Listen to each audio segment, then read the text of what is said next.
வணக்கம். நெருப்பு தமிழன். ஒருத்தன் வாழ்க்கையில் முன்னேறுவதற்கு கடுமையாக உழைக்கணும். இரவு பகல் பாராமல் உழைக்கணும். நேரம், நாள், நட்சத்திரம் பார்க்காம உழைக்கணும்.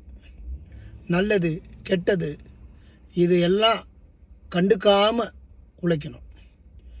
இப்படியெல்லாம் கடுமையாக உழைக்கும்போது தான் ஒருத்தன் வாழ்க்கையில் முன்னேற முடியும். அந்த உழைப்புக்கான வெற்றி எப்பொழுது கிடைக்கும் அப்படிங்கிறது அது ஒரு கேள்விக்குறி தான். ஒரு நாள் கிடைக்கும். அந்த ஒரு நாளுக்காக நம்மளுடைய உழைப்பை அர்ப்பணிக்க வேண்டும். உழைப்பு ஒரு மனிதனுக்கு எப்படி இருக்கணும்னா காற்றை போல இருக்கணும். காற்று என்னைக்காவது ஓய்வாக இருந்து பார்த்துருக்கீங்களா? இல்லை.